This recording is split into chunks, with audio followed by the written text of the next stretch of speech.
Viva! Boa noite a todos os nossos fiéis espectadores, seguidores e acompanhantes deste que é um novo, mais jovem programa Conversas com Lenda. Hoje entramos na nossa terceira edição, depois de, na primeira edição, termos conversado com o Suarito, antigo guarda-redes dos Mambas, do Teste do Pungue, da Liga Muçulmana de Maputo, da União Desportiva do Songo, do Machaquene, do Costa do Sol, do Ferroviário da Beira e também da Associação Desportiva de Vilanculos. Na nossa segunda edição, conversamos com o empresário Quinito Júnior de Souza e há 2 dias prometemos que iríamos trazer aqui no nosso programa uma figura extremamente importante. Não só uma figura, mas alguém que faz parte de uma família que é de grande respeito no desporto moçambicano. Estou a falar nada mais e nada menos que Orlando Conde. Os mais velhos devem lhe conhecer muito bem, os mais novos, se calhar, podem conhecer esse apelido de Conde, porque se estão a desconfiar, essa desconfiança é mesmo verdadeira. É o irmão mais velho de Chiquinho Conde, o nosso selecionador nacional, que tem nos dado muita glória nos últimos 2 anos em Moçambique. O nosso convidado já está conosco nos estúdios. Vou-lhe, desde já, lhe colocar em direto para que possamos começar com a nossa conversa.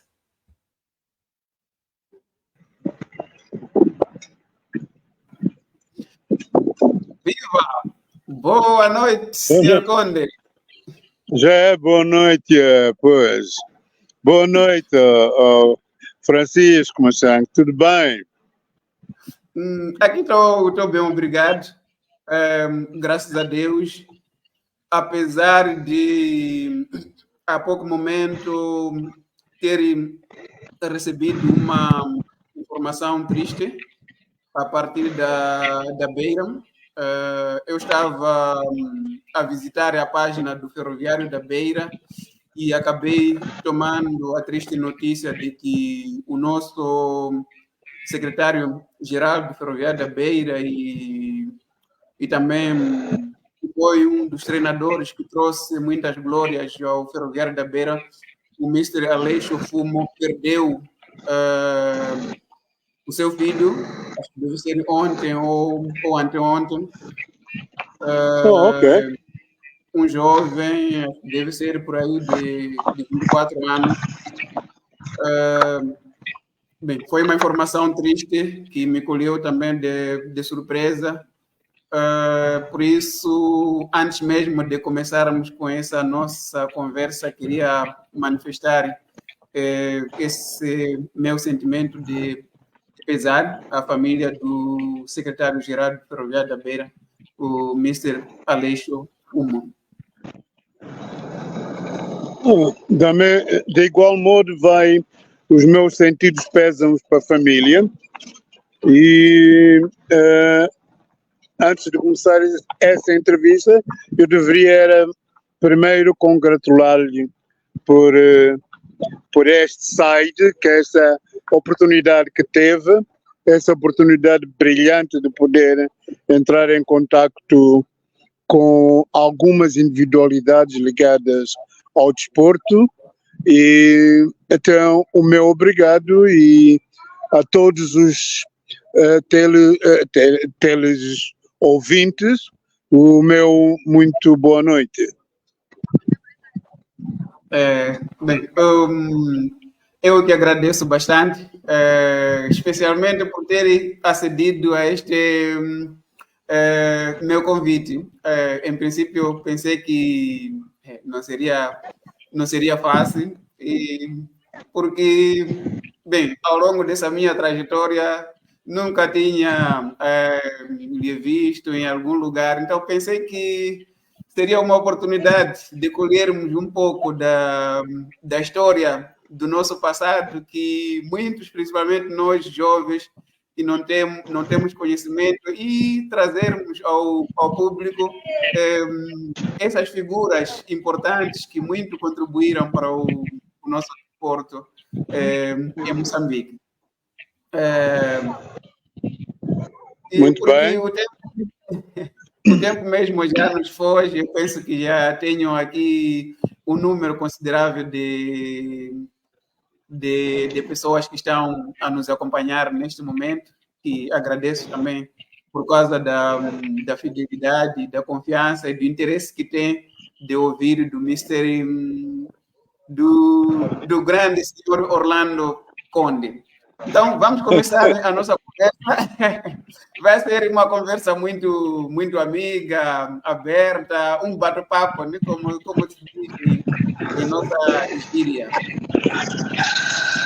Para começar, eu muito bem. Gostaria de saber quem é Orlando Conde. A biografia, em poucas palavras, esse Orlando Conde, onde é que nasceu, onde é que cresceu, a história do surgimento desse Orlando Conde. Muito bem, muito bem. Orlando Conde é um cidadão que em 1954 nasceu no Hospital Central da Beira,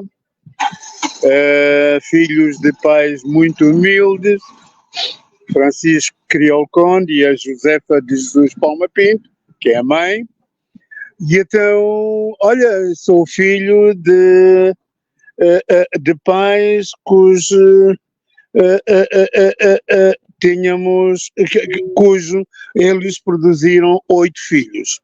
Dos 8 filhos, 7 foram rapazes e a 8ª a menina. Daí a razão que eu fui o número 2 da família, para além de o mais velho chamava-se Felizardo Conde, eu Orlando Conde, depois veio o Almiro Conde, depois veio o Geraldo Conde, depois veio o Elcídio Conde, depois veio o Perides Conde, depois veio o Chiquinho Conde.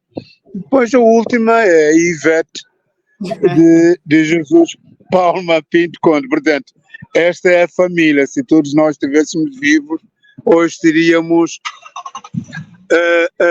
uma família de 7 pessoas. Aliás, 7, 8, 9, 10 pessoas. Infelizmente, os meus pais já não existem. E então, olha, eu sou hoje o elemento mais idoso da nossa família. Portanto, sou o irmão mais velho dos clãs Condes nesse momento. Daí a razão que Orlando Conde nasceu no Esturro, num bairro também muito humilde e muito conhecido aqui no Esturro, onde nasceram algumas pessoas de renome. Falo de pessoas, por exemplo, como o Miyakoto, o Fernando Simões, o Cheu Chang, Agnelo Fernandes e muitos outros que nasceram no bairro onde eu nasci, portanto, no Esturro. Dizer que a minha trajetória, andei na escola primária, a escola Antonienes, hoje aqui no Maquinino, hoje chamado Heróis Moçambicanos, onde aí no Heróis Moçambicanos, aí bem perto do CFM. Exatamente, pois. Tiveram lá grandes homens, aliás, eu acabei mencionando alguns nomes, e os Mias Coutos, a família Mia, a família Fernando Simões, a família Agnello, e muitos outros andaram nessa escola, e pronto, e nós fizemos lá a escola, eu fiz lá a escola primária, eu, mais meu irmão mais velho, o meu irmão Almiro, e quase todos, com exceção de alguns outros que depois apareceram outras escolas lá próximo, lá no Esturro, E então, e depois fui para a escola secundária na Frei de Andrade, Escola Industrial e Comercial Frei de Andrade, onde encontrei grandes amigos e grandes atletas também na altura que estavam lá, faziam parte do convívio escolar, porque naquela escola saíram de lá grandes jogadores, quer seja de basquete, quer seja de futebol, quer seja de handball. Enfim, tiveram lá, depois tivemos lá um grande professor de educação física, nós chamávamos por tenente, e então, pronto, foram esses grandes referências que nós tivemos nessa escola industrial e comercial Frei de Andrade. Mas, pronto, acho que já estou a adiantar bastante, não escurando que a minha atividade esportiva inicia aos 8 anos, quando eu andava na escola Antoniense. Portanto, eu entrei para a escola aos 7 anos e aos 8 anos os meus colegas me chamaram para eu ir praticar desporto no Ferroviário da Beira, nesse caso concreto. Fui para lá e oficialmente comecei a jogar o basquetebol. Portanto, este é o início da minha tradição. E em casa, nos campos vulgares que nós tínhamos por perto de casa, pronto, jogava futebol, com muitos outros que eu acabei de mencionar aqui os nomes dele, e daí para frente, olha, iniciou a minha atividade esportiva. Então quer dizer, o senhor Conde começou a praticar o basquete no Ferroviário, e enquanto que em casa, nas ruas, praticava o futebol, é isso? Exatamente, porque dificilmente na altura se podia jogar basquete lá nos esturros e coisa parecida, porque não existia um campo para isso. Então, e o basquetebol tinha uma elite, umas pessoas uma elite, claro, eram todos estudantes, e tu, para estares lá, muitas das vezes eles diziam, epá, olha, fizeste os seus trabalhos de casa, como é que foram as notas e não sei o que. Então era esta convivência que nós tínhamos na altura. E então, prontos, e eu comecei a conviver com as pessoas e, olha, fomos crescendo até aos 14 anos, mas clandestinamente eu jogava futebol no bairro, em casa, futebol de estrada, futebol daqueles campos que nós produzíamos, e ainda não era federado. Eu comecei a jogar futebol, o desporto federado, eu comecei a jogar aos 16 anos, ou coisa parecida. Mas antes disso era tudo futebol de bairro, não era federado. Mas sim, o basquete já era federado.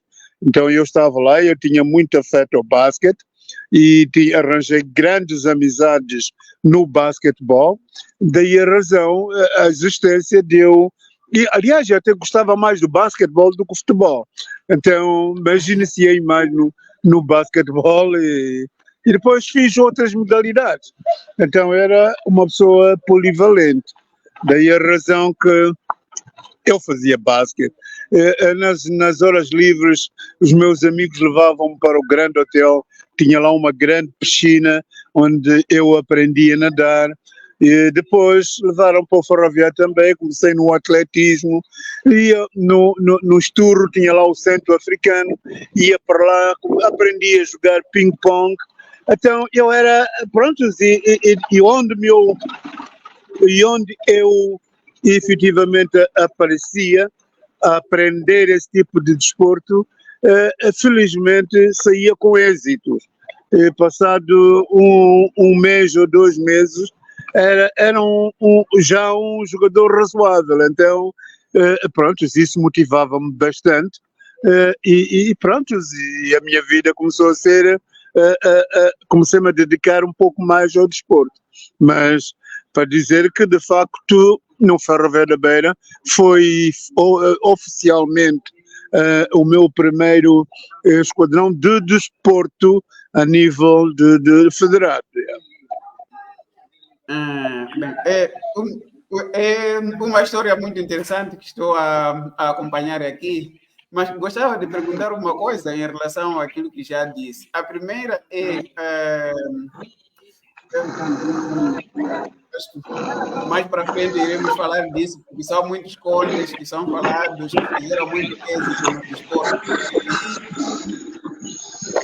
O vosso pai, neste caso, terá sido um grande desportista, um jogador de futebol, de basquete, praticante de alguma outra modalidade? Olha,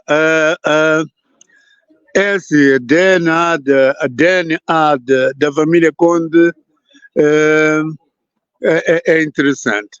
É interessante porque nós tivemos alguns primos que foram, de facto, eu lembro-me perfeitamente, alguns eram mais velhos que eu, e foram uns com uma habilidade a nível de futebol. Não falo dos meus pais, mas falo da família Conde. Alguns que vêm, outros primos, iremos dizer assim, filhos dos meus tios, que apareceram e eram grandes jogadores. Portanto, isso eram da parte paterna. E da parte materna também tinha grandes jogadores, que a minha mãe é Palma Pinto, e então ali houve uma simbiose das duas famílias, onde efetivamente eles todos jogavam. Então tinham aquele Palma Pinto, que foi o grande jogador no Sporting de Lourenço Marques, e tinha alguns Palma Pintos que jogavam também aqui no centro africano e em alguns clubes da Manga. Então essa simbiose dessas famílias fizeram, se calhar, com que esta família dos Condes também seguisse a tradição desportiva. Daí a razão, o nosso aparecimento no desporto. Se calhar o DNA falou mais alto e daí a razão que o nosso aparecimento no desporto. E em termos de acolhimento, né, dessa paixão primeiro do senhor Orlando, sendo se calhar o primeiro, né, daqueles que mais se evidenciaram, os pais como é que acolhiam essa vontade de prática de desporto? Nos nossos tempos, por exemplo, são poucos pais que dão muita força aos filhos para praticarem futebol ou basquete, porque pensam que podem se perder e desperdiçar a oportunidade de continuar com os estudos. Então, como é que era o caso dos pais, neste caso do pai e da mãe? Por acaso, tem uma coisa muito curiosa, é que naquela altura, muito de nós que praticávamos o futebol, aliás, o sistema, diziam-nos assim antes, você para praticar qualquer modalidade de desporto, você no mínimo tinha que ter a quarta classe. Quarta classe é equivalente à sexta classe hoje, ou à sétima classe, digamos isso. Portanto, tu sem teres essas qualificações não era possível entrar no desporto federado. Depois desta posição que o governo na altura tomava, o facto de nós aparecermos a jogar futebol e naquele sistema, naquele regime colonial, e jogarmos futebol era uma forma de nós nos afirmarmos como elementos humanos. E então os colonos na altura valorizavam-nos porque nós estávamos inseridos numa sessão de desporto que muitas das vezes nós fazíamos com que eles se sentissem orgulhosos de nós pelo facto de nós praticarmos o futebol, e ao mesmo tempo nós alegrávamos porque nós produzíamos grandes e bons jogos e eles ficavam felizes pelo facto de estarmos a ver, apesar de muitos deles não nos valorizarem, portanto. E quando nos valorizavam era porque nós respeitávamos, porque nós, apesar de nós irmos para a escola, já estávamos na altura, já tínhamos feito a quarta classe, já tínhamos feito o ciclo preparatório e mesmo assim eles por causa da cor da pele, eles não valorizavam como pessoa, tanto se não fosse através do desporto. Daí a razão que os nossos pais diziam, jogar ou praticar o desporto é uma forma de realçar a nossa família, a nossa comunidade e a nossa forma de estar, porque as pessoas quando olhavam para mim, eu olhavam e diziam, olha, este é Orlando, não diziam, olha, esse é o preto, como dizia antes. Então, e era assim que as pessoas falavam naquela altura. E então quando dizia assim, olha, este é o Orlando, falava com o Orlando com algum respeito, porque eu era, dentro do clube ferroviário, alguém respeito.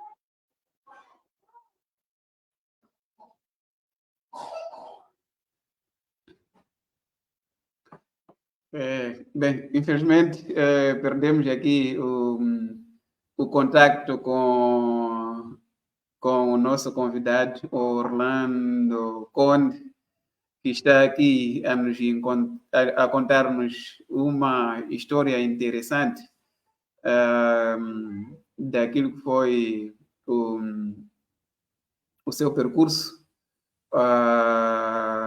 né, a história como jogador, como é que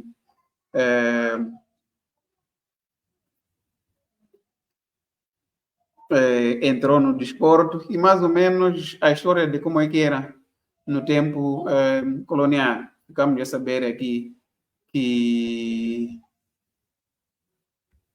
já está de volta.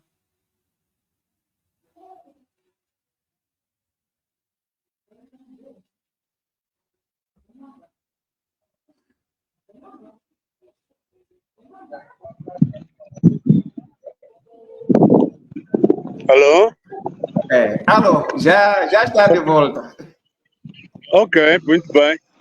Então estávamos a falar que daí a razão que os nossos pais até incentivavam-nos a irmos jogar a prática do desporto para nós, a família, e inclusive tu como homem, como o ser humano, aparecer dentro de uma sociedade que eventualmente não era assim tão linear ou tão bem ostentada como muitas das pessoas pensam que era.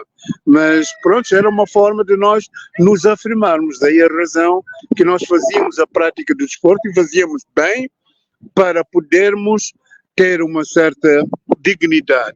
1, 2, e aproveitávamos a oportunidade de nós podermos sermos os melhores para ver se a gente conseguia ir para fora, para a gente ganhar um pouco mais de dinheiro e sermos mais profissionais, porque nós éramos amadores e como amadores nós ficaríamos muito satisfeitos em termos uma propina da escola paga, um passe de autocarro pago pelo clube e no fim do jogo ganhávamos uma sandes de queijo com uma Fanta e era isso, nós não jogávamos porque nós iríamos receber alguma recompensa, nós jogávamos porque gostávamos de jogar a bola e fazíamos bem, fazíamos também com gosto porque nós gostávamos de jogar a bola, daí a razão que era esse o motivo de orgulho para os nossos pais.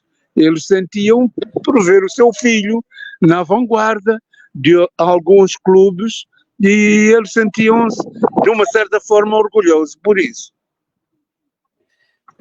Muito bem, e mesmo muito interessante. Então, a outra coisa que eu gostaria de compreender aqui é porque há um acaso muito raro, quero acreditar que nos nossos tempos, não acontece.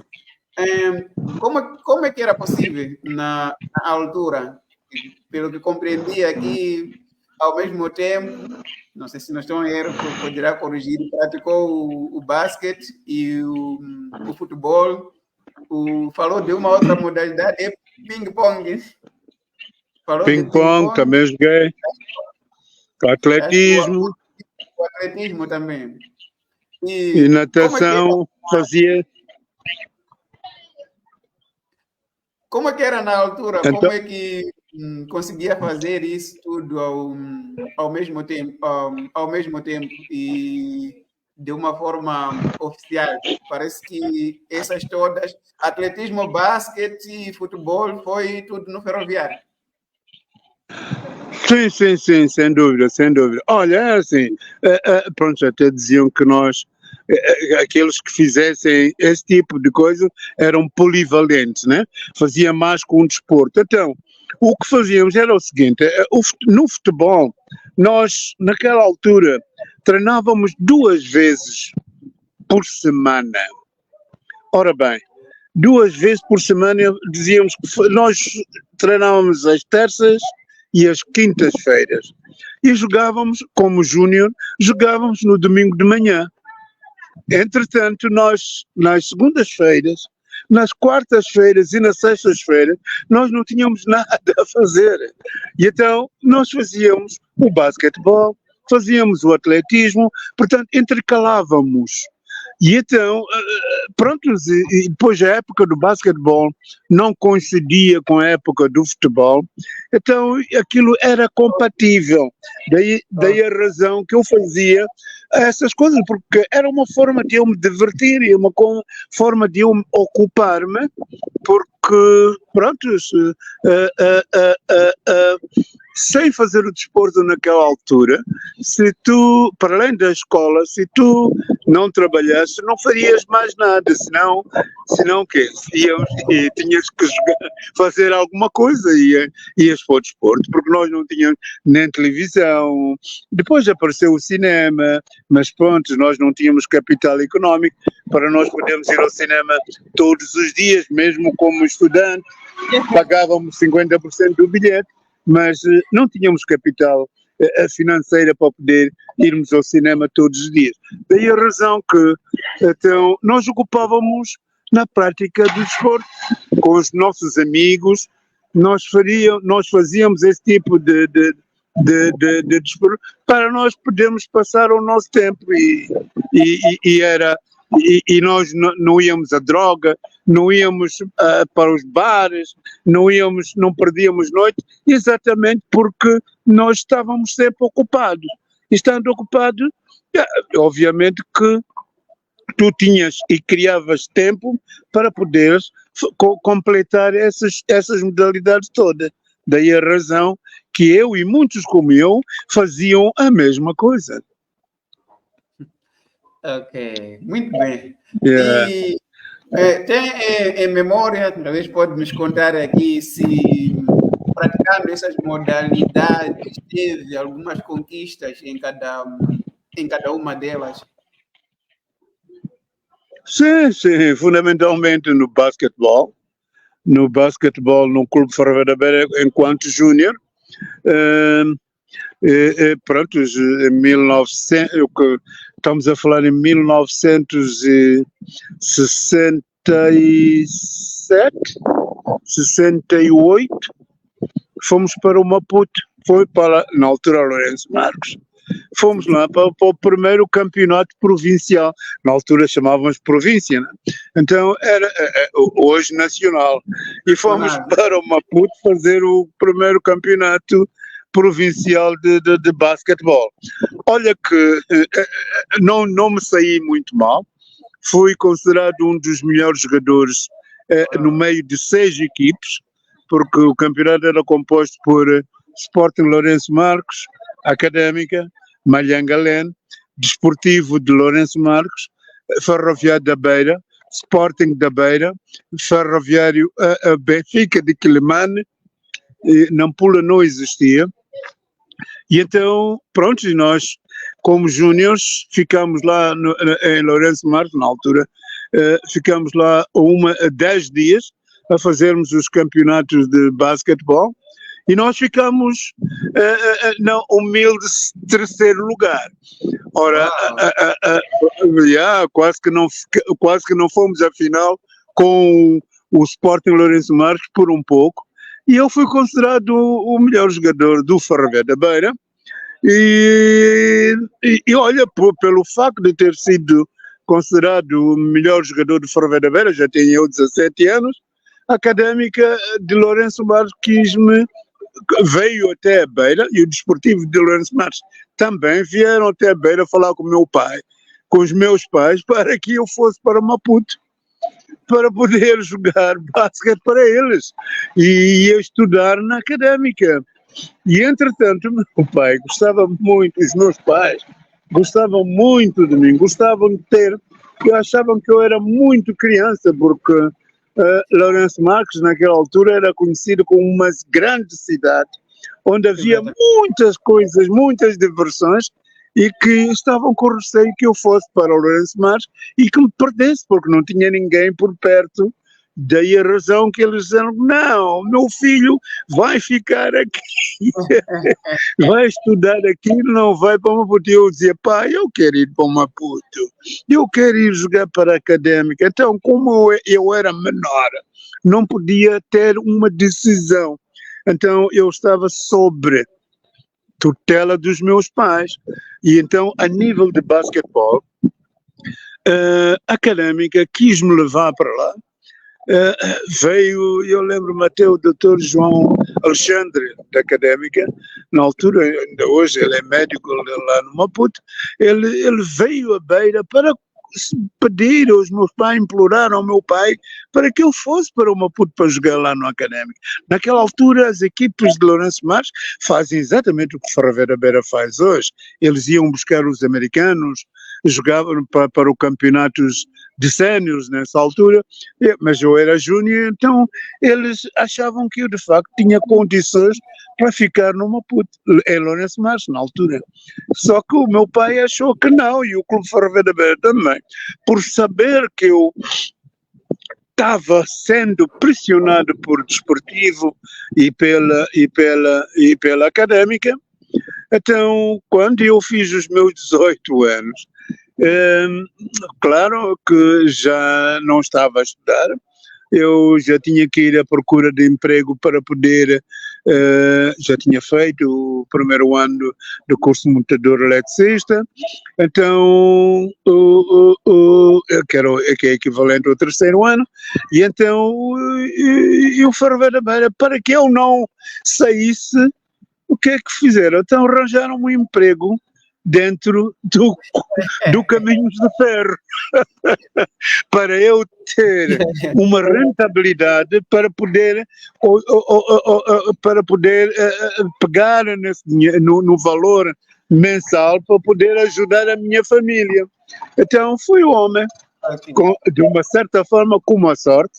Então eles pegaram em mim e mandaram para Inhambane, no Centro de Formação Profissional dos Caminhos de Ferro, naquela altura. Estou a falar nos anos 72, 73, eu acabava de fazer os 18 anos, então eles levaram para lá e puseram como efetivo e deram uma boa categoria. No Caminho de Ferro, tinha um bom salário, então conseguia ver a minha família, tá? e organizava todo o resto lá em casa. Arranjei uma casa mais condigna para os meus pais ficarem, juntamente com os meus irmãos. E olha, fiquei pelo Ferroviário, e já nunca mais saí do Ferroviário até a data em que depois de séniores no futebol, então decidi ter um outro rumo fazer um outro rumo da minha vida, mas até aí o Ferroviário, para me poder segurar, fez isso, deu boas condições. Então, eu indo para a Académica, sairia de lá com um curso, sei lá, não sei até onde eu poderia chegar, mas pronto, olha, acabei ficando aqui e continuei a estudar, continuei com os meus estudos, trabalhava e jogava, então tinha algum tempo à noite para poder estudar, e então, olha, estudava trabalhava e jogava. E aí já começou a ser um pouco mais a sério, porque aos 17 anos o Clube Ferroviário já me punha no futebol também. Então eu dividia entre o futebol e o basquetebol.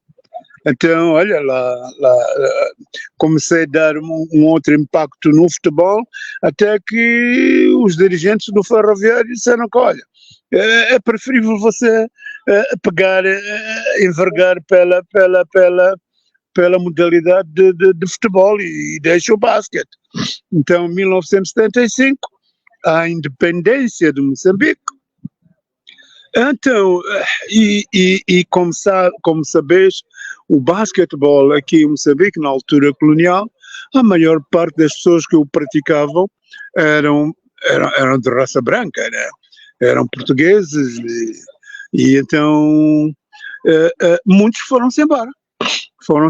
E os que cá ficaram jogavam basquetebol, mas não com aquela intensidade que se jogava antes.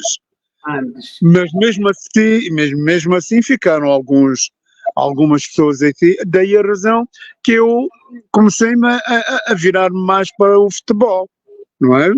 Então ficaram aqui também grandes jogadores de basquetebol, fizeram-nos amizade, alguns brancos jogadores de futebol que não foram para Portugal, preferiram ficar, decidiram a não emigrar. Assim como muitos também pediram para que eu imigrasse com eles e eu não.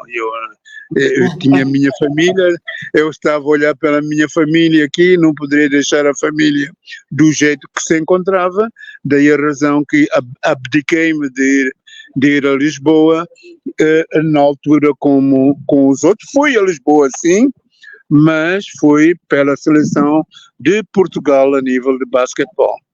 Fui com a seleção portuguesa para Portugal, na altura o treinador era o professor Teotónio de Lima, então, mas ficámos lá quase 3 semanas e então persuadiram-me para ficar lá, mas as minhas responsabilidades aqui eram muito elevadas, de formas que não dava para eu ficar naquela altura sem a remuneração que eu tinha aqui em Moçambique, de formas que vim para cá e pronto, e comecei a fazer a minha vida por cá. Foi esta a minha trajetória. Neste caso, chegou a representar a seleção portuguesa de basquetebol, é isto ou... Sim, representei a seleção portuguesa de basquetebol e fui...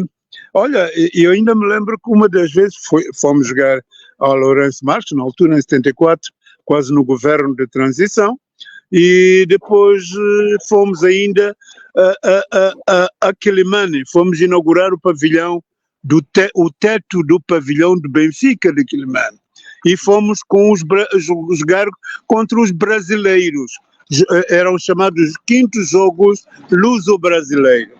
E eu era o único negro aí na seleção de Moçambique, e então estava lá grandes jogadores, Mário Albuquerque, Nelson Serra, Ken Gui, o Luís de Almeida, o Rui Pinheiro, falecido agora, o Nuno Narci, Ken Gui, eu já disse, quem mais? Grande, Paulo Carvalho, Samuel Carvalho.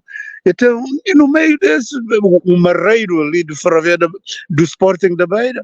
Então, olha, e fomos a Quilimane, fomos lá jogar contra os brasileiros, no quinto Jogos Luso-Brasileiros, e no ano a seguir nós teríamos que ir ao Brasil.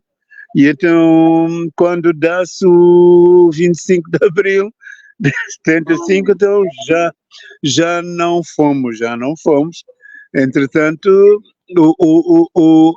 fomos, a seleção de Moçambique foi até Portugal jogar contra a seleção do Benfica, a seleção de Portugal, e jogamos também alguns jogos contra o Benfica e o Porto. Então, olha, eu era o único da Beira, e era o único negro que fazia parte da seleção. Olha, joguei para a seleção portuguesa de basquetebol. É verdade. Então, Fantástico. são revelações essas que muitos de nós jovens não sabiam, se calhar era longe de imaginar que um ser humano normal pudesse fazer essas coisas. Opa, sem Então, dúvida. vamos voltar ao futebol. Eu não me lembro bem, mas recordo-me em 2016, quando o Ferroviário da Beira conquistou o Moçambola de 2016, que na festa de comemoração, acho que foi oferecida pelos Caminhos de Ferro, esteve com mais uns dois, acho que seus antigos colegas, que diziam que conquistaram o último campeonato, não me lembro se foi 74 ou 75.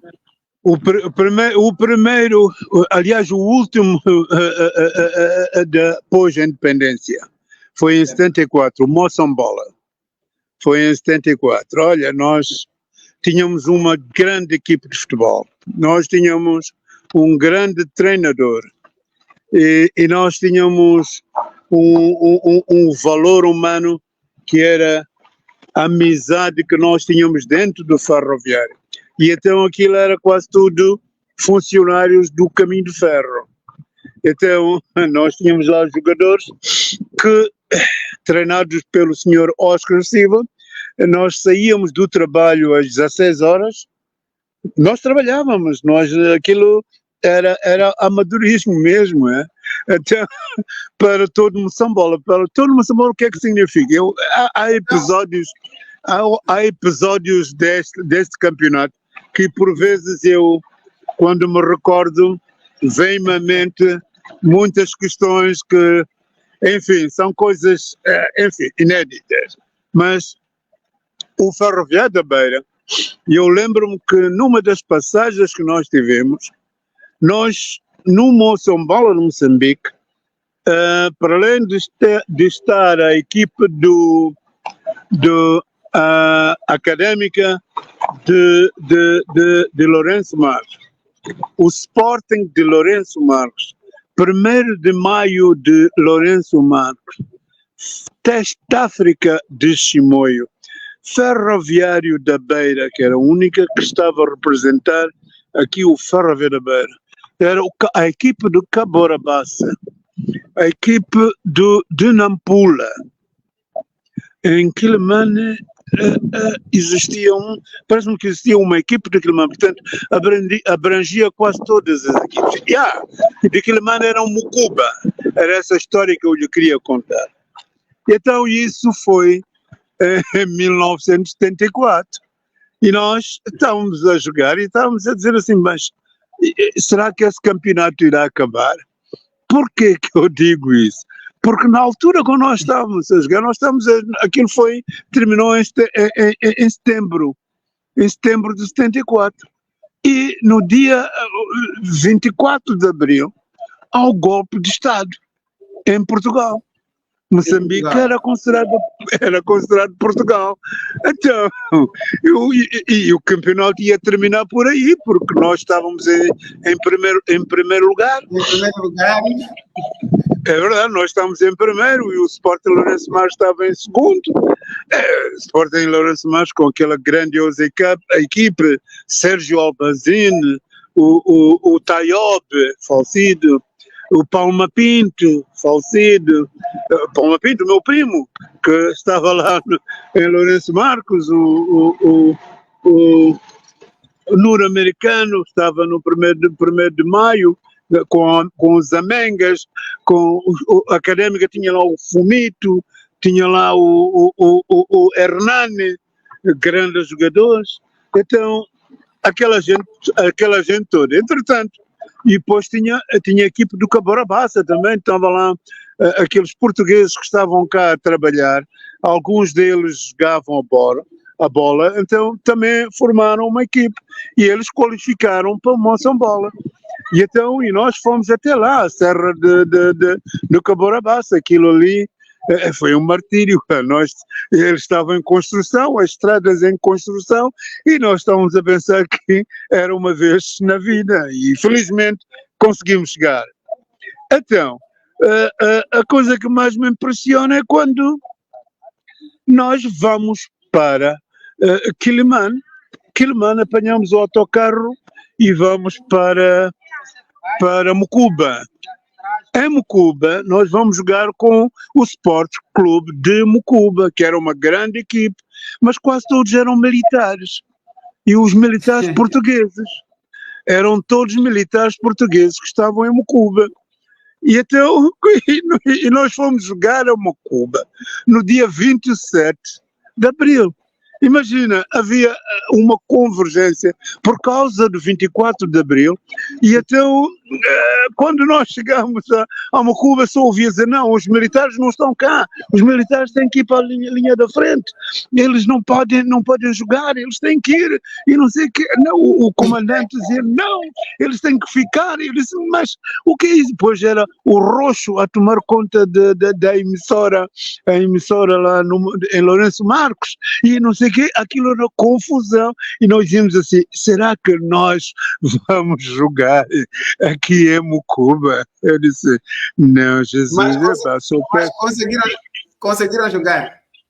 Foram buscar os jogadores, foi uma avioneta até o Maputo, os jogadores já estavam para regressar para Portugal.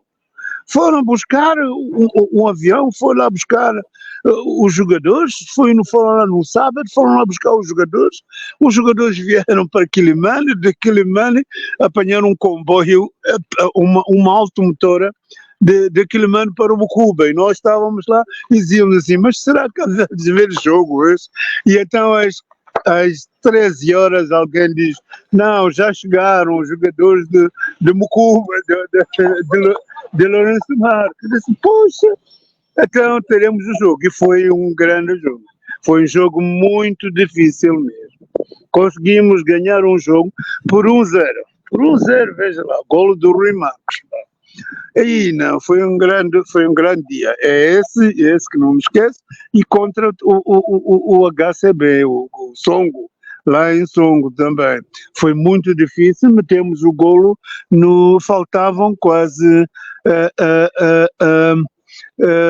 2 ou 3 minutos para nós qualificarmos para a final, porque se nós perdêssemos aquele jogo já não íamos nós, iam o Ferroviário Lourenço Marques com o Sport Lourenço Marques para a final, imagina. Então nós ganhamos o jogo em Mucuba, aliás, o jogo mais importante aí já foi em Tete, então no Songo, né? Mas pronto, lá conseguimos, qualificamos e fizemos. Diga. Senhor, vou pedir. Agora sim, estava a sair um pouco desfocado da tela. Agora sim, eu não estava. Pois, é uma questão de hábito. Então, olha, e acabamos fazendo a final com o Sporting de Lourenço Marques, aqui no campo do Ferroviário da Beira. Aquilo foi uma enchente e foi, acredito que a maior parte de Lourenço Marques, neste caso é o atual Machaquene. Não percebi? Diga. Eu dizia, o Sporting de Lourenço Marques é o atual Machaquene. Sim, é o atual Machaquene, pois. E então, olha, e fizemos isso. Sim, foi aqui na Beira, foi a final foi aqui na Beira, olha, e fizemos um jogo, eu infelizmente não fiz todo o jogo, eu fiz os primeiros 30 minutos, ganhamos 2-1, marquei logo um golo aos 15 minutos, e depois, olha, o Joaquim Gonçalves, agora falecido, que era defesa do Sporting de Lourenço Marques, num salto que nós tivemos na grande área, eu cheguei a primeira bola, depois ele bateu-me com a cabeça dele na minha testa, a pancada foi tão forte que, olha, abriu uma cabeça. levei 12 pontos, acabei levando 12 pontos, então e o médico disse que não, ele não podia continuar a jogar porque estava a jorrar muito sangue. Então, pronto, olha, tive que sair aos 30 minutos, mas mesmo assim o Oscar Silva não substituiu-me logo de seguida, porque pensava que eu ainda podia voltar ao campo. Então ficou à espera, jogou esses 15 minutos sem substituir ninguém, só substituiu ao intervalo, de formas que foi uma coisa curiosa. E então, dá para perceber o quão o Sr. Conde era importante nesta na equipa. Na altura, sim, na altura, sem dúvida. Pá. Mas felizmente conseguimos ganhamos por 2-1, pá, e nós tínhamos uma grande equipe. Rui Marcos, Ferreira, Cardoso Pereira, Humberto Nazaré na baliza, o Fernando Sameiro, o Joaquim, enfim, muitos, o Adelino, tenho aqui os jogadores que o Manuelito, que agora está em Portugal, nós tivemos o Amenga, nós tivemos aqui jogadores, um deles teve, dois estiveram ali no jantar, quando o Ferreira Beira em 2016 ganhou o coisa, então eles também foram convidados. Não, foi esse pessoal todo, então foi uma alegria, foi a primeira vez que nós cometemos essa proeza na cidade da Beira, e pronto, foi maravilhoso. Foi maravilhoso. Inédito, uma coisa inédita. É mesmo maravilhoso.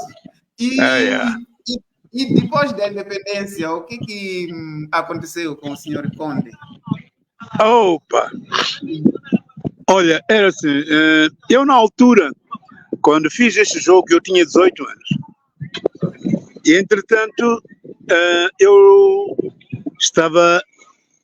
O Benfica veio cá jogar e jogou aí no campo de Ferreira da Beira por causa de um contrato que o antigo jogador do Benfica e do SLB da Beira, o Cheu, tinha um contrato com eles, então o Benfica tinha que vir jogar para cumprir com o contrato que tinham. De forma que o Benfica veio cá e então o Benfica jogou com a seleção da Beira, com a seleção de Manica Sofala, né, da Beira. E então Manica Sofala era composta por quê? Por jogadores da Beira e de Chimoio e de Manica. Então havia o Mambos, havia o Madeira, havia o Vicente, esse de Chimoio, o Ângelo. E na Beira era o Conde, Orlando Conde, era o Carlos Cardoso, a Carlos Cardoso que era do Sporting, o irmão do André, Mário Bosch, grandes jogadores, grandes nomes, grandes jogadores. Então o Benfica teve a jogar connosco aqui e infelizmente nós não conseguimos ganhar. O Benfica era o Benfica, tinha o Nené, tinha o Jordão, tinha o Arthur, tinha o Messias, tinha o Humberto Coelho, tinha, como chamavas, o guarda-redes, enfim, e então, olha, perdemos por 6-1, eu é que marco um único gol. Nessa altura já, era o tempo de Eusébio ou era depois? O Eusébio já tinha arrumado as botas, então, olha, então, olha, e foi um jogo que o Jordão também, grande jogador, o Nené, que eram os do Benfica, então marcaram 6 golos, eu marquei 1, e eles foram descansar, entraram outros, e o Cheu também entrou. Foi uma festa, então, e o Benfica viu-me, e Humberto Coelho teve alguma dificuldade em poder saltar comigo, bolas da altura, tinha alguma dificuldade, ele como profissional e eu não era, e então no jantar, ali no Hotel Embaixador à noite, o dirigente do Benfica convida-me para ir para o Sport Lisboa-Benfica. E então, pronto, eu honestamente, eu sou do Benfica. Eu sou do Benfica. Os meus pais é que são sportinguistas. E então, por causa disso, o meu pai disse, não, ele só pode ir se eu for para o Benfica, ou se eu for para o Sporting. E então, já não fui, acredito que não fui, porque o meu pai, que era sportinguista, não quis que eu fosse para o Benfica. Incrível, não?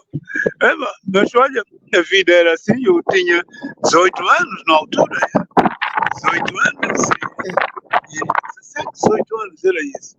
E pronto, ele ainda mandava em mim, e olha, acabei ficando e pronto, eles foram-se embora. E 2 meses depois apareceram outros clubes também, mas depois já não me lembro bem o que é que aconteceu, já não fui para Portugal. Também havia um outro jogador chamado Rui Marcos, meio campista, que também estava para ir nessa altura e não foi. O Rui tinha 23 anos, eu tinha na altura 18 anos. E então, olha, ficámos pelo Ferroviário e continuamos a jogar futebol pelo Ferroviário, então como amadores e funcionários do Caminho de Ferro. Era assim que as coisas funcionavam na altura. Okay. Muito bem. Eu pude acompanhar em alguns trechos que, para além do Ferroviário da Beira, que representou também o Palmeiras da Beira, onde teve muito êxito. É verdade, mas deixa-me dizer uma coisa, antes de chegarmos a essa etapa, em 74, em 75 a independência de Moçambique. Entretanto, a independência de Moçambique, eu sou convocado à seleção de Moçambique. Então saem 6 jogadores da Beira. No caso concreto, o falecido Jerónimo Tualuf, Orlando Conde, Rui Marcos, José Luís, Ângelo Jerónimo,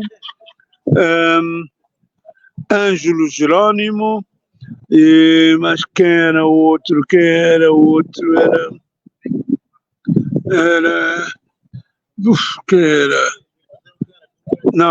um outro de Quilimane e 2 de Nampula. Então nós vamos para Lourenço Marques. Ainda Lourenço Marques, porque ainda não estava independente. E então nós incorporamos-nos na primeira seleção nacional de Moçambique. Ainda não era chamado os Mambas. Então, Mambas aparece muito depois. Então, nós fomos da primeira seleção nacional de Moçambique, treinado por, faleceu há bem pouco tempo, um dos treinadores da seleção nacional foi o senhor Altenor Pereira, e o outro que o treinador... Faleceu, acho que foi no início deste ano, ou final do ano passado. Foi no final do ano passado, né? Faleceu na África do Sul, Era um grande gestor da académica de Maputo. Então, e o treinador era o Ramalhito. Entretanto, nós vamos para Maputo e lá no Maputo fazem as 2 seleções nacionais. Faz seleção A e seleção B. Então escolhem jogadores. Haviam jogadores na altura incrível que se parece, mas haviam jogadores com um talento que era uma coisa fabulosa.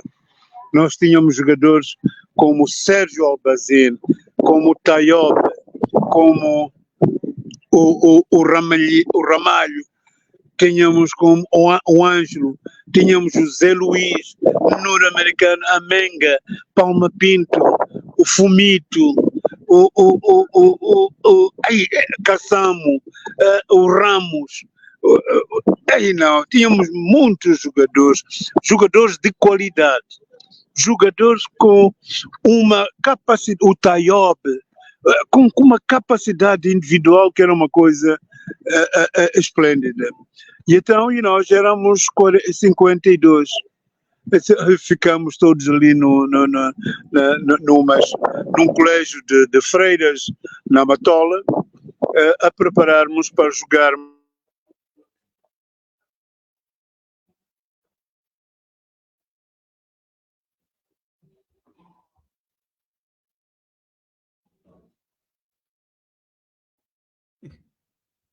Meu Deus.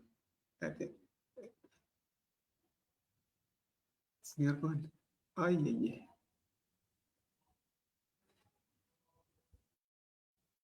Desculpa, senhor Conde, atenção, o microfone ficou desligado, o microfone.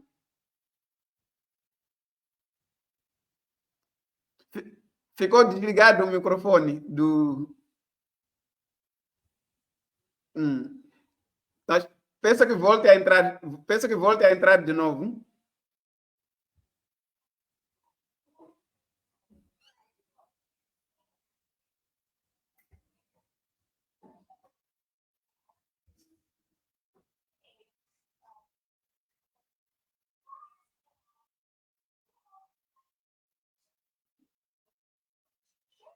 Bem, vamos ver se o senhor Conde consegue resolver o problema do microfone. Acho que deve... ok. Tá bem. Ok, estamos a ouvir agora? Já está. Agora Ok. sim. Mas perdemos o seu sinal quando falava de 52, que estava acho que é colégio de freiras, então perdemos o sinal ainda. Pois, nós estávamos lá no colégio de freiras a treinarem para a seleção nacional. Então, dos 52 tinha que haver duas seleções, seleção A e seleção B. Olha lá, olha uma coisa. Lá naquele momento, naquela altura, a maior dificuldade que o treinador tinha era de poder encontrar os 16 jogadores para a seleção A. Meu Deus, que confusão. Aquilo foi uma confusão. Nós no campo a corrermos, a entregarmos a bola, os jogadores de Maputo não queriam que os jogadores da Beira jogassem, então ao invés de fazer um passe normal, faziam um remate em vez de um passe, e nós, aquilo ali era uma rivalidade de uma tal forma que era o Lourenço Marques, quer dizer, que era Laurentina com Coca-Cola com Givers. Então, aquilo era uma rivalidade na seleção nacional incrível. Aquele jogador, o Tayob, quem é que imaginava que o Tayob podia ficar no banco de suplente? Sérgio Albazine ficar no banco de suplente. O norte-americano ficar no banco de suplente em detrimento ao José Luiz, ao Rui Marcos, ao Orlando Conde, ao Jerônimo. Então, aquilo foi uma luta, mas nós da Beira conseguimos. Eles lá, o treinador tirou-nos o chapéu. Ele acabou afirmando e pôs-nos na seleção A e pôs o Tayob na seleção B. O Sérgio Albazine no banco. Incrível. Jesus, não? Então, e nós, aquilo aí, a primeira seleção nacional jogou na Tanzânia, a seleção A. Jogou contra a Tanzânia em Cabo Delgado. Então lá fomos nós para Pemba e a seleção B ficou no Maputo, onde jogou com a seleção de... Qual foi aquela seleção que veio? Uma seleção de um país socialista, não é a União Soviética, mas da Roménia. Então, nós jogamos a seleção A joga em Pemba, no dia 23 de junho. Então, e nós ganhamos a Tanzânia por 2-1. É verdade. Nós ganhamos. Eu não marquei nenhum gol, quem marcou o gol foi o Citói. E foi um outro moço chamado Doença. Então, e nós no dia seguinte, no dia 24, apanhamos o avião para Maputo. Então, no dia seguinte, domingo, no dia 25, houve o festejo da independência e no dia 26 jogamos contra a Zâmbia. Grande jogo. Oh, yes. Grande jogo contra a Zâmbia. Ganhamos 2-1 contra aquela Zâmbia poderosíssima. Imagina que nós a jogarmos contra a Zâmbia, aquilo foi 24 horas, não, o jogo foi de dia. Foram às 15 horas. Aqueles 90 minutos, sabe que o estádio estava cheio, até o fim do jogo, nós ganhamos por 2-1, não saiu um único espectador do estádio. Não antecipou a saída. Todos ficaram lá até o último minuto. Incrível, man. Foi um grande jogo. Um grande jogo de futebol que ficou na memória, que foi quando o presidente Samora Machel desceu e cumprimentou a todos os jogadores e olhou para mim e disse, o seu nome? Ele perguntava a todos os nomes, né? Então dizia, o seu nome? E quando chegou a minha vez, disse, seu nome? Orlando Conde. O quê? Orlando Conde. Conde? Conde com capa, você agora tem que ser Conde com capa, não Conde com C. O Conde com C é português, você é Conde com capa, tem que ser africano, você é africano. Africano. Então, olha, e foi engraçado. Então, e a partir o José Luís, o Ângelo, mas que havia mais o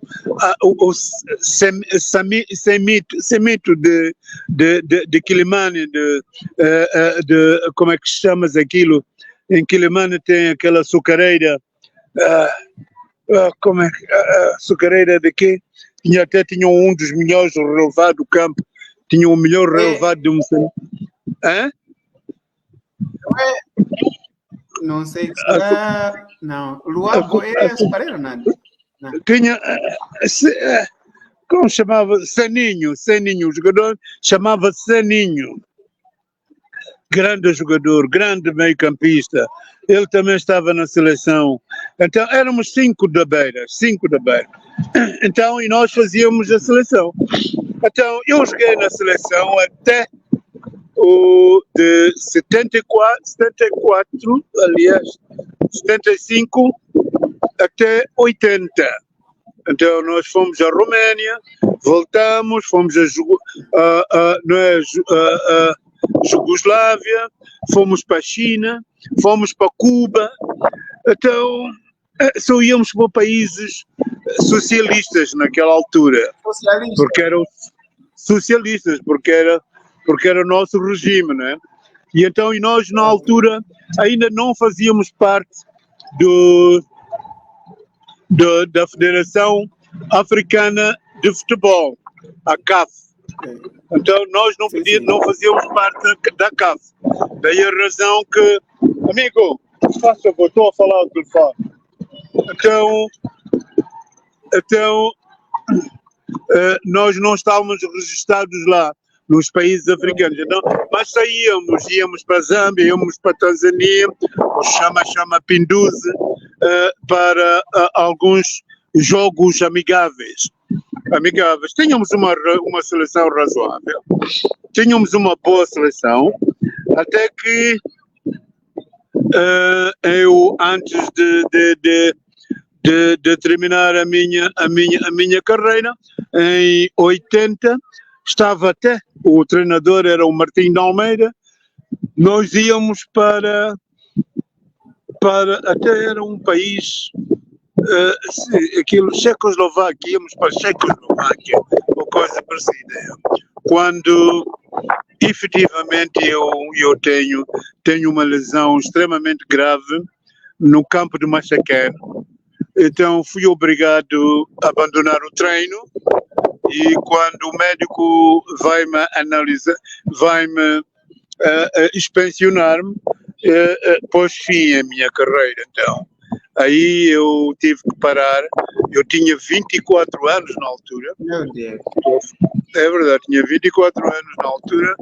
E então, olha, e como funcionário sénior do Caminho de Ferro na altura, o Caminho de Ferro pegou em mim, levou para Joanesburgo, fiquei hospitalizado no Joanesburgo, então operaram-me e pronto, infelizmente como não tinha medicina desportiva em Joanesburgo naquela altura, pronto, deram fim à minha carreira profissional.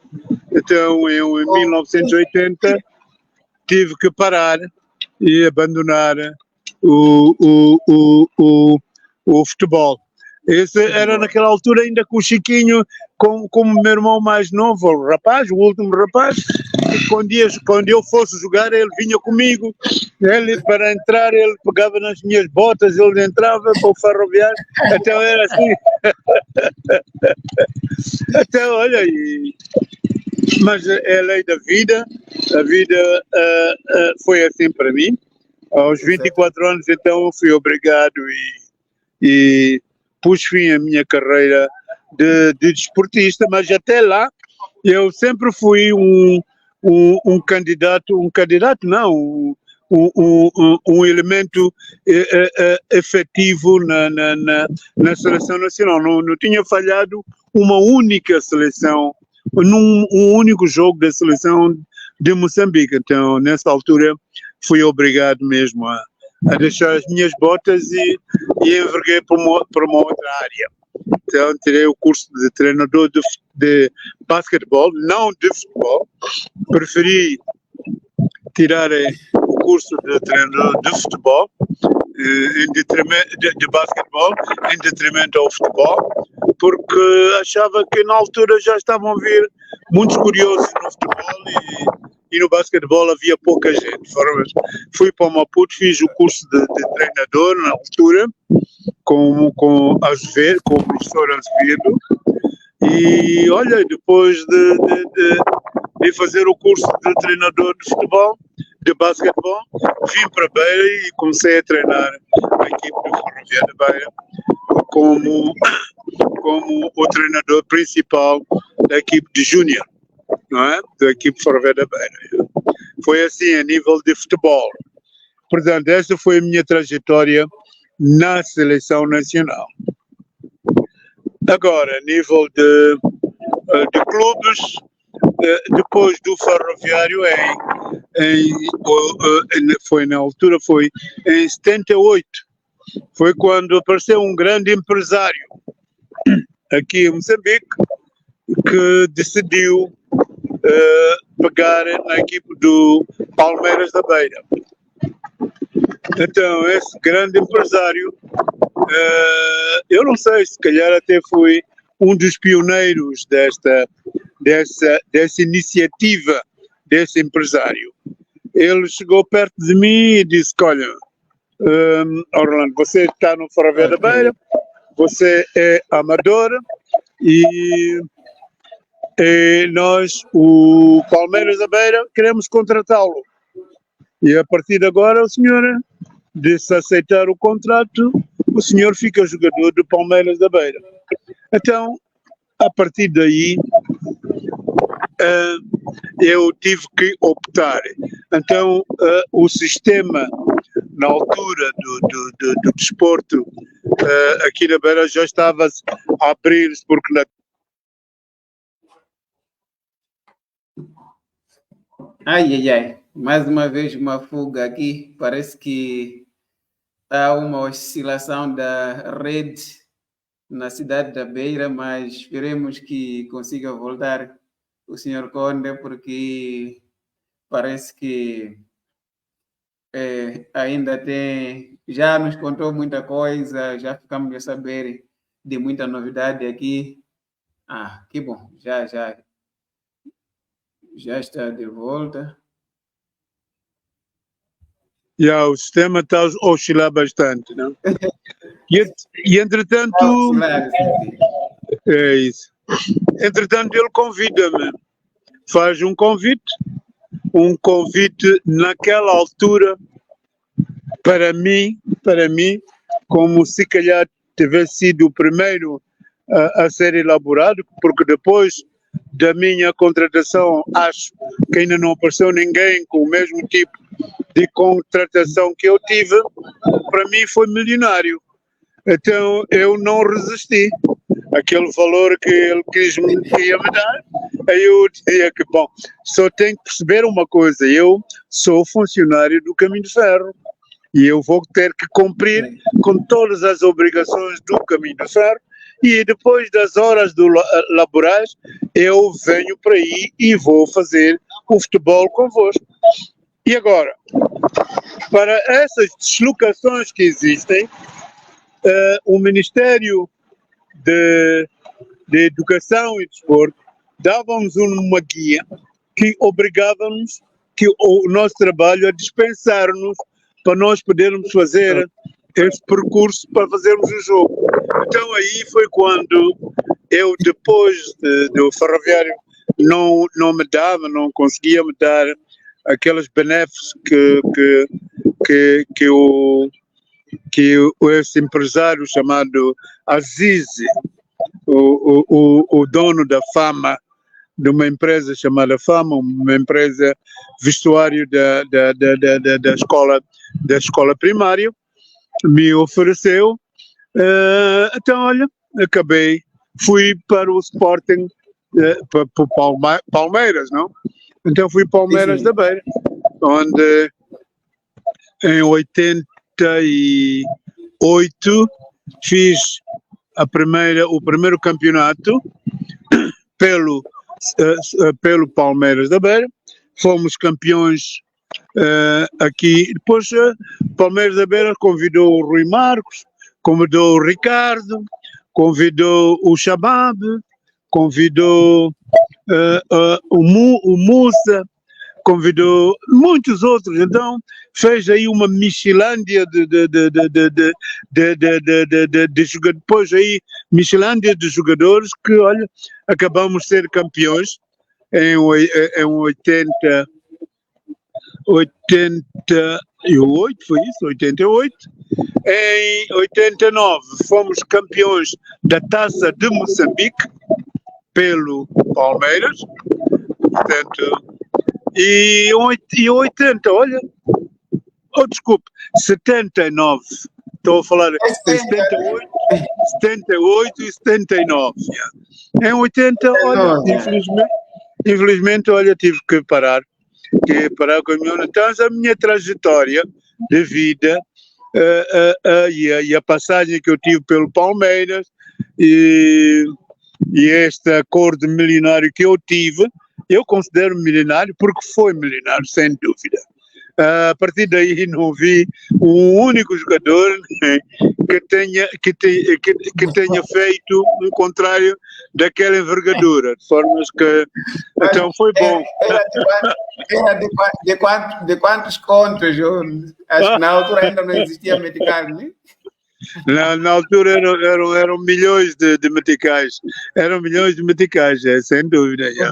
Então, olha, pagou-me em quatro, não iria dizer 4 prestações, praticamente isso, de 3 em 3 em 3, então levou-me 2 anos quase para fazer o pagamento desses valores.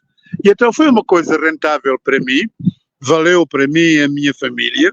Na altura eu só tinha 2 filhos ainda, e olha, e tive lá também boas recordações no Palmeiras. Fizemos grandes jogos em Xai-Xai, fomos a Xai-Xai, fizemos o campeonato nacional, fomos para o Maputo, jogamos contra o Teste África, contra o Desportivo de Maputo, contra o Benfica de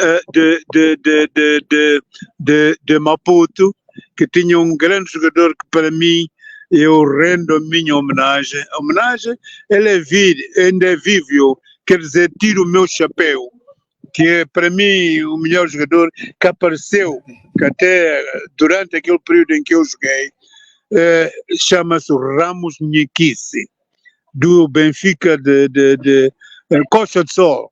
O Ramos Nhequice. Costa do Sol. Oh, não. Do Costa do Sol, é. Ele tinha um irmão chamado Luís Nhequice, mas esse Ramos, para mim, eu tinha o Carlton, também bom jogador. Tinha um outro chamado Cabral, um Sergito, queria dizer, bom jogador, mas esse Ramos, tinha o Caldeira. Estou a falar do Benfica Benfica de Costa do Sol, do Maputo. Não, tinha um grande jogador, mas este Ramos, para mim, eu tiro o chapéu. Eu tenho que ser honesto. Para mim, eu tiro o chapéu ao Ramos. Hoje ele já não joga. O irmão mais novo, que também era um grande jogador, tinha um grande pontapé, o Luís, faleceu. Mas o Ramos, não sei o que é feito dele. Tem alguém aqui nos comentários que está nos acompanhando desde que começamos a falar, acho que conhece toda a sua história, deve ser da sua geração, está corrigindo tudo desde que começamos. Diz que é Ramos Siquis. Oh, é Ramos Siquis, ok, então é isso, é um grande, é o jogador do Costa do Sol, grande jogador. O homem deu-lhe tirar. Diga.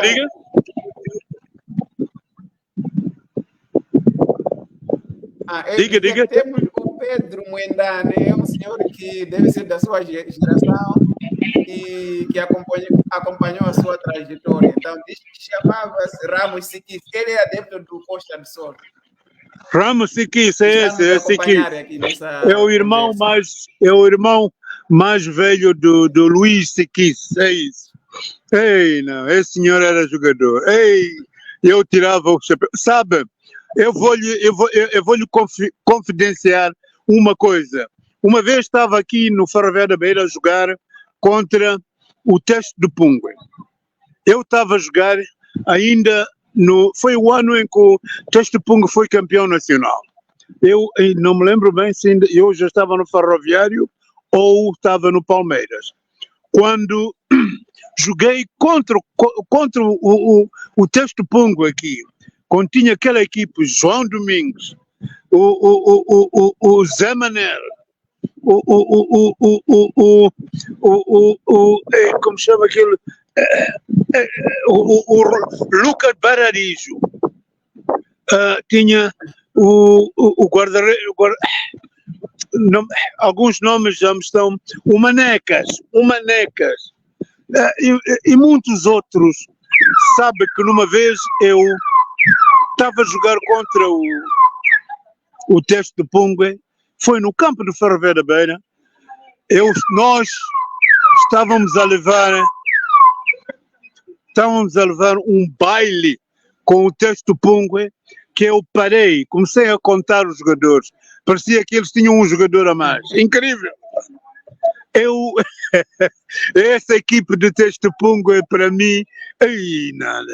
Eu comecei a contar os jogadores, mas será que esses têm 10 jogadores aqui? Não, isso não pode ser, pá. Então, eles eram grandes jogadores. Esses eram grandes jogadores mesmo. Agora, aquele lá, esse que eu estou a referir, o Ramos Siquis, quando se jogava, ele quando tinha as bolas nos pés, a correr, com a cabeça levantada, com o peito para frente, oh Jesus, tem uma qualidade de jogador impressionável. Pá. Então, eu tiro o chapéu a esse senhor. Eu fui um grande admirador desse senhor.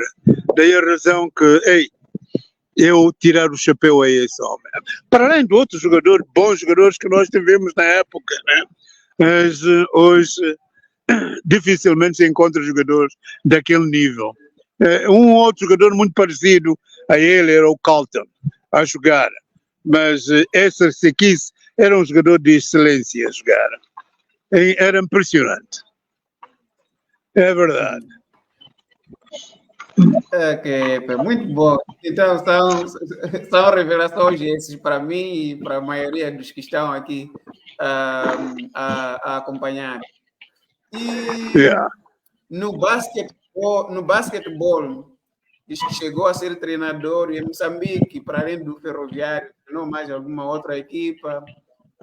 Eu estava a tentar pesquisar aí, acompanhei que chegou até Zimbábue como treinador de basquetebol. Pode contar Sem dúvida, sem dúvida. Olha, Francisco, é assim, naquela altura, estamos a falar nos anos 80, 81, 82, 83, eram dias muito difíceis em Moçambique. Eu, enquanto jogador de futebol e de basquete, Desculpa, senhor Conde. Desculpa, senhor Conde. Foi. Então, o Pedro Moendano está a comentar aqui, diz que a seleção era Gil, Conde e Ângelo. Não sei por que seleção se refere aqui. Sim, eu joguei com o Gil. O Gil foi jogador da seleção de Moçambique, mas infelizmente, aliás, o Gil sempre foi um grande jogador, foi um grande ponta de lança, mas naquela altura os avançados da seleção de Moçambique era o Conde, era o Sitoy e era era por vezes o Ângelo, por vezes o João. Está a ver? O Gil era suplente na altura. Agora veja a qualidade de jogador que havia para o Gil estar no banco. Portanto, o Gil já era grande jogador. Agora, para o Gil estar no banco, ou era o João que entrava, ou era o Ângelo. Porque eu e o Sitoy éramos cativos. O treinador não nos substituíamos. Não sei se está a perceber. Hein? Então, naquela época. Muito obrigado. Era só para não. Era só para não deixar de fora. O João, um jogador muito intelectual a jogar. Então, podemos voltar à nossa conversa de basquete de Zimbábue. Muito bem, muito bem. Então, eu estava-me a referir, estava-me a dizer que naquela altura era uma altura, era tempos muito difíceis. Estamos a falar na altura de 80, 81, 82, e então eu como jogador que era, havia pessoas que me ajudavam bastante como jogador, e então algumas dificuldades que eu enfrentava alimentares, eles supriam essas dificuldades. Conseguiam-me arranjar um saco de arroz, um saco de açúcar, eu pegava naquilo e dividia para a minha família toda. Estou a falar da minha família, eu, minha mulher, os meus filhos, depois levava para os meus pais, depois dava a sograria também. Então eram tempos difíceis. E eu, claro que como jogador eu tinha essa mordomia, mas começaram a aparecer outros jogadores. E essas pessoas que me facilitavam essa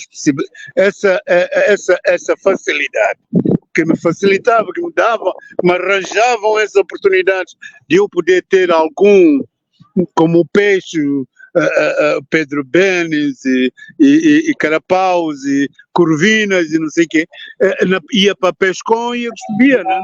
Mas só que depois começaram a aparecer outros jogadores, como os Zé Manés, como os Lucas, como os Nandos, e começaram esses homens que proporcionavam esse bem-estar, começaram a virar os olhos para essas individualidades, o que eu achei extremamente normal na altura, porque isto é assim.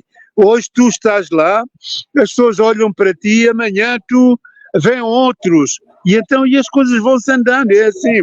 Então eu comecei a sentir muitas dificuldades para poder gerir a minha família. E então quando aqui em Moçambique me quiseram pôr-me a correr na marcha corrida e pôr essas bichas nos talhos para eu poder comprar carnes e comprar arroz nas lojas. Então eu decidi, falei com a minha esposa e peguei em mim, decidi e imigrei para o Zimbábue à procura de melhor nível de vida para poder abastecer a minha família. Foi assim que eu fui, então abandonei tudo, inclusive o emprego que eu tinha, já era um quadro sénior lá no Caminho de Ferro, já era lá o chefe do setor de refrigeração lá no Caminho de Ferro, e entretanto, olha, acabei abandonando, fui primeiro ao Malawi, mas não gostei do Malawi, já tinha conhecido outros países e lá no Malawi estava lá um britânico que me aconselhou-me a ir para o Zimbábue. Então regressei para Moçambique, ainda fiquei a trabalhar algum tempo e depois, olha, fui para o Maputo, apanhei um avião para a África Sul, aliás, para o Zimbábue, porque, como sabes, na altura, para tu saíres do país onde tu te encontras para um outro país não era fácil. O sistema de migratório era muito difícil, então aqueles homens de sinais até apareceram no avião, perguntaram, mas você, onde está a guia de marcha para você ir para o Zimbábue? E você não sei o quê. Disse, não, eu vou porque tenho consultas a fazer lá no Zimbábue. Disse, ok, está bem, vai lá para as tuas consultas, mas volta o mais breve possível. Claro que fui e acabei ficando de vez, né? Acabei ficando de vez, olha, andei no Zimbábue em 83, fui para lá e andei 3 meses desempregado, tinha algum valor, conseguia suster-me com aqueles 3 meses, depois no 4º mês lá arranjei emprego, pela minha profissão, era uma profissão, para além de ser de elites, era uma profissão que tinha muitas restrições, algumas restrições, porque os zimbabuanos ainda não faziam aquilo que eu sabia fazer, então eles aceitaram e deram a residência por 2 anos e fiquei lá aqueles 2 anos a trabalhar, ao mesmo tempo dava treinos de basquetebol e ia para a escola por causa do inglês. Então eu fazia essas coisas todas à noite, como não eram todos os dias a escola, também como não eram todos os dias os treinos, eram só 2 dias por semana, e estando a treinar a equipe de basquetebol lá no Zimbábue, algumas pessoas viram a forma como eu, para além de ser moçambicano, e eles terem consciência de que o Moçambique sempre ganhou o Zimbábue e que acreditavam que os treinadores eram superiores aos de Moçambique, então apareceu uma outra equipe a dar melhores condições para eu poder ir treinar esta equipe.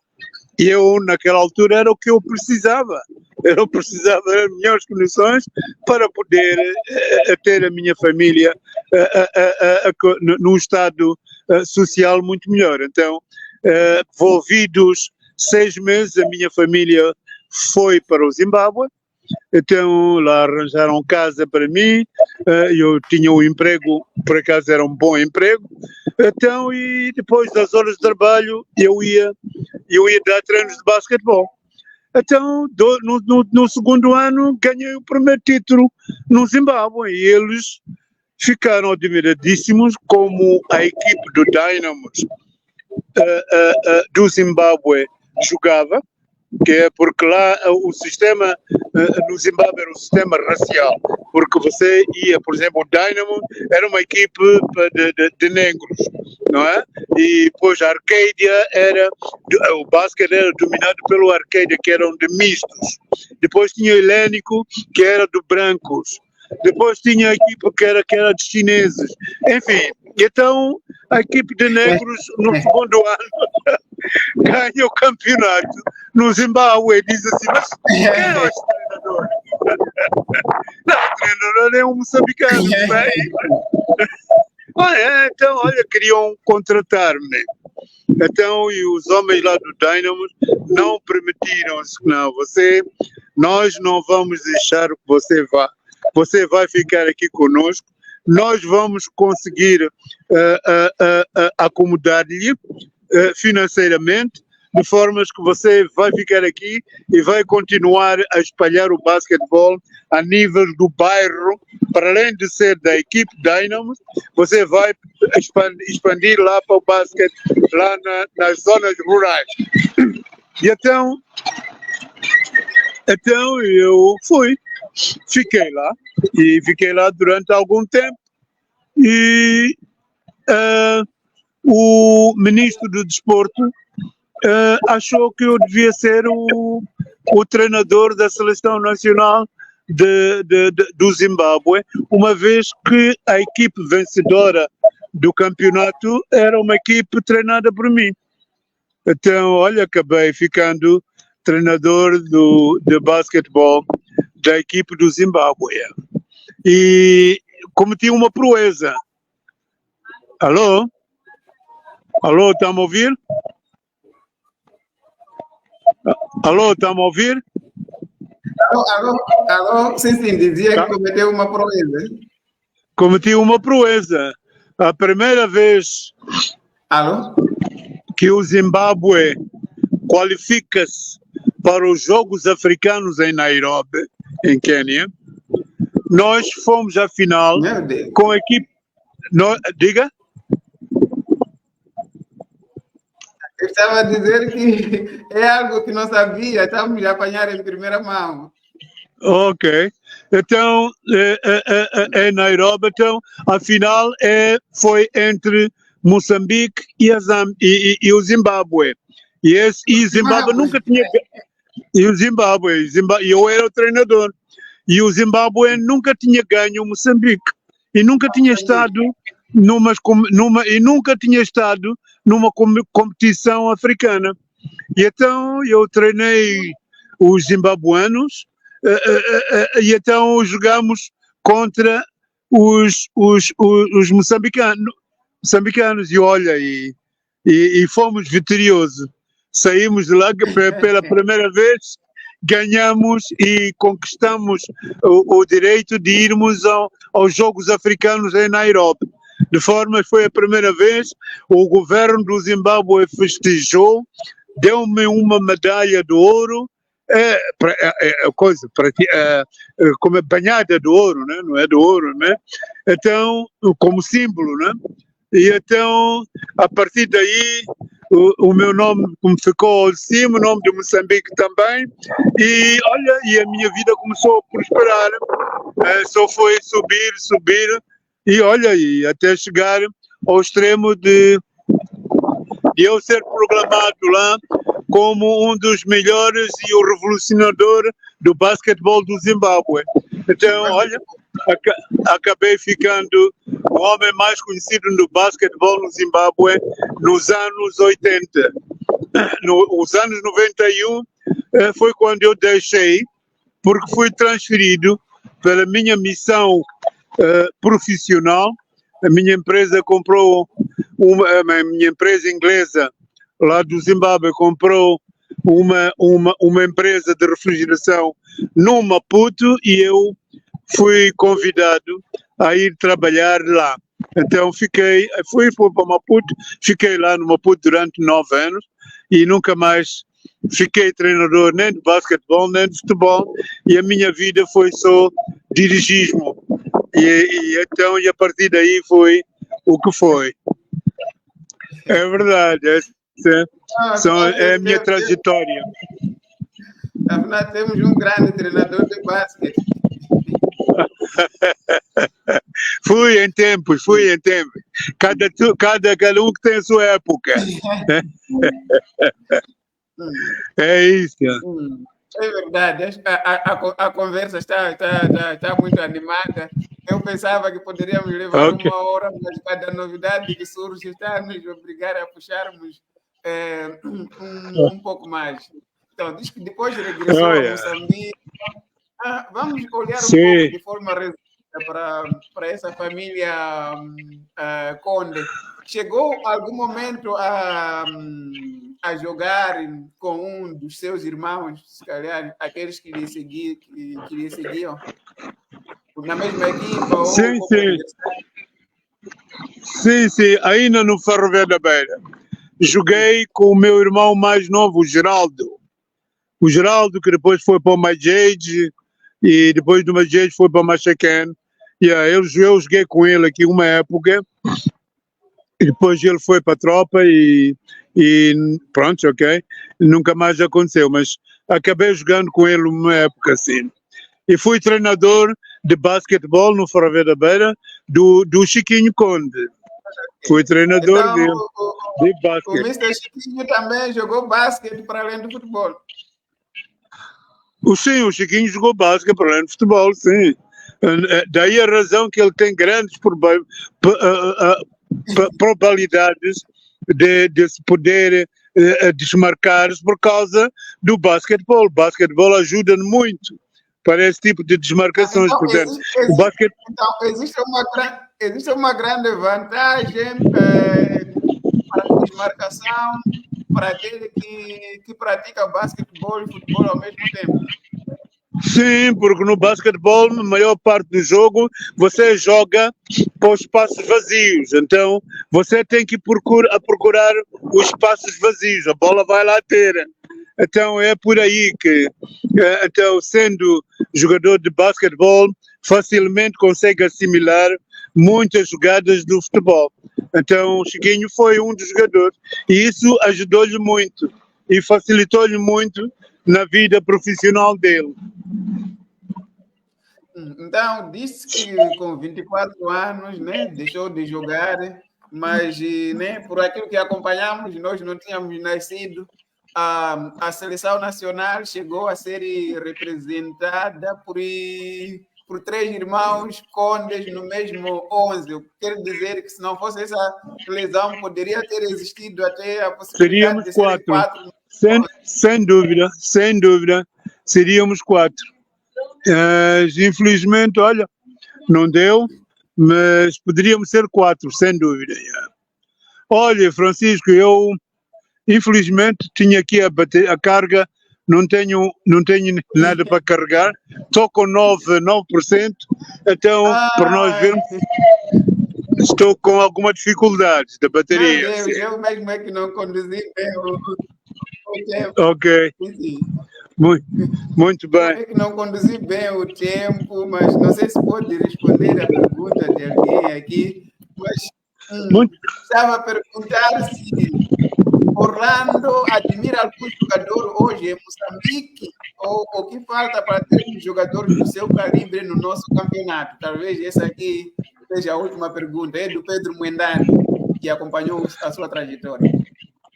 Olha, assim, eu quero lhe dizer uma coisa. De facto, tenho alguma dificuldade, ou tinha alguma dificuldade em poder avaliar os jogadores. Parecia-me que quase tudo era a mesma coisa. Algumas com uma particularidade ou outra. Mas há jogadores, quando você vê, quando você olha, quando você, pela primeira vez, você olha e diz, esse senhor vai longe.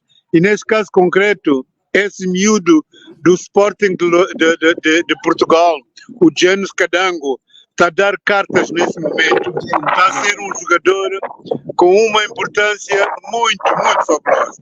De forma, eu admiro bastante a forma como ele recebe a bola, como ele enfrenta o jogador, como ele vai, a agressividade que ele tem com bola. Eu admiro bastante. De formas que, para mim, Janus Cadango é um jogador de referência. Estou mesmo a ficar sem jogadores do seu calibre. Do meu então, calibre. Muito obrigado, Sr. Conde. Eu acho que foi uma conversa bastante interessante. Ok. Estou muito mesmo agradecido. Talvez numa outra oportunidade poderemos terminar o que não foi concluído, mas penso que ficou o essencial. Uma vez mais, o essencial. Um forte abraço. Muito obrigado, Francisco. E primeiro, para parabenizar pela essa opção que tu tens e desejar sucesso nesta carreira que está a levar e que está a fazer um trabalho, acho que é excelentíssimo. Formas que, muito obrigado e sucessos na vida. Muito obrigado. Um abraço. Ok. Tchau, tchau.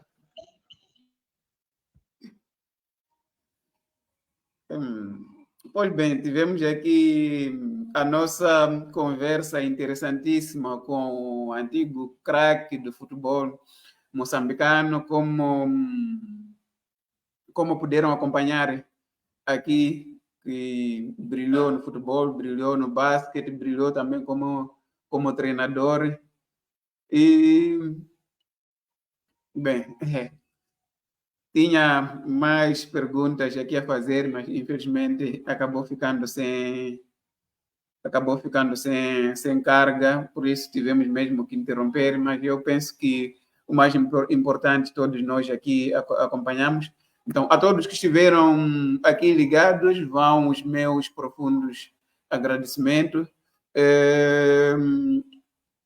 Como havia dito, um agradecimento especial ao meu grande irmão, ao meu grande irmão do Barcelona, Pedrito Mendes, por ter acompanhado essa entrevista. Eu penso que deu um contributo importante, por ser um daqueles que vivenciou essa época das glórias que o senhor Conde descreveu aqui.